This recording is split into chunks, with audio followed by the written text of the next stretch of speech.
Alright, you ready to mix some mud with me? So we're going to mix up some mortar. This will be kind of a standard ratio mortar, 3-to-1 ratio of sand or aggregate to cement. And we're actually using kind of a specialty cement in this case, but it's basically the same thing as Portland or Type 10. It just has a little bit of a sulfate resistance to it because we're working close to the ocean.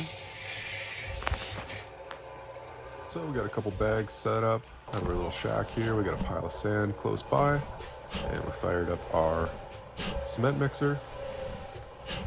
So everything has to be in a 3-to-1 ratio. So I usually like to do groups of 6 shovelfuls of sand to 2 shovelfuls of cement. Making sure that the shovelfuls are about equal size. And just making it easy on yourself, having that sand pile nice and close, as well as cement nice and close and in a nice dry spot as well. So because I add water to sort of begin with, kind of cleaning out the mixer before I begin, there's already a fair amount of moisture in there. So I'm pretty well good to add 6 shovelfuls of sand to 2 shovelfuls of cement, and then do that one more time. So a total of 12 shovelfuls of aggregate to 4 shovelfuls of cement in there, and I'm just going to make sure that that gets pretty wet so that it's rolling over and that initial sort of part of the mix is really mixing extremely well.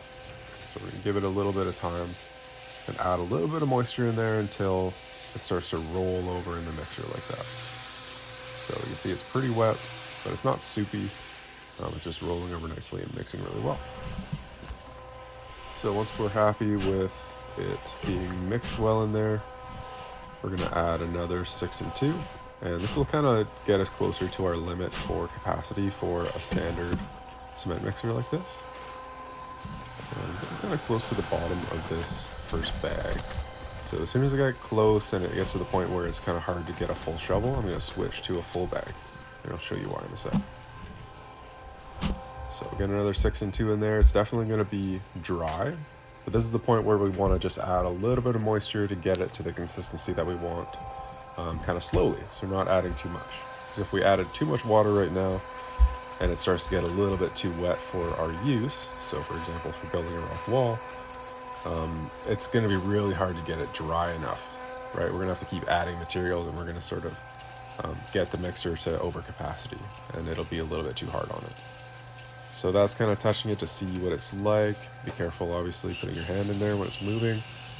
Just grabbing a little bit to see if it sort of starts to ball up or not. And it was still really crumbly.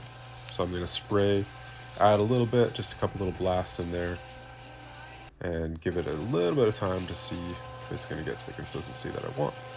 So another handful, and I'm kind of just seeing if it's going to ball up a little bit. If it really balls up and it's squishy, it's not going to be of good use to us for building a rock wall, but that will be more like the consistency that you'd use for an actual concrete. But for a rock wall mix, we want it to just ball up and kind of be just on the edge of kind of crumbling. So it's going to hold a little bit of that structure when we put it on there. And we might have a couple seconds here to let it mix, practice your shovel tricks.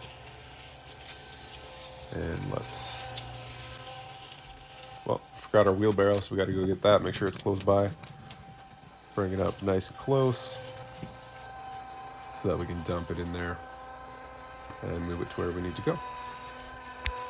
Just want to be careful that the wheelbarrow isn't going to hit when you actually dump it, so you have to find that spacing and the distance away from it. If it hits and sort of rolls off, it'll sort of kick the mixer to one side, so you have to be careful, really anchor your feet, sort of 3 points of contact at all times. And you can see that it's like relatively dry compared to like a regular concrete mix. Smooths out nicely, holds some structure, so it's not too wet. But it does definitely have enough moisture to get that cement to really start to bind and act like it should in a proper sort of concrete mix. So that's how we do a full batch. I'm going to make sure that in between each load, sometimes we might not be mixing right away. We want to make sure that we clean out the mixer, give it a good spray, get any of that sort of stuck material on the sides off, But if you do it in the ratios that I showed you, sort of batches of 6 and 2, and making sure that it gets sort of nice and wet in between those first two groups of sand and cement in there, it doesn't really stick that much to the sides, which is nice, especially on a newer mixer. So it doesn't hurt, especially if the sun's beating down on this thing. Make sure it gets a little bit extra water. And then instead of trying to guess how much is left in that last little bit of the bag, I'm just gonna dump it into the open bag. So make it real easy. You're never guessing on shovelfuls now. It's always gonna be a full shovel. We're not dumping the sort of remnants of that bag into the mixer and hoping that it's close.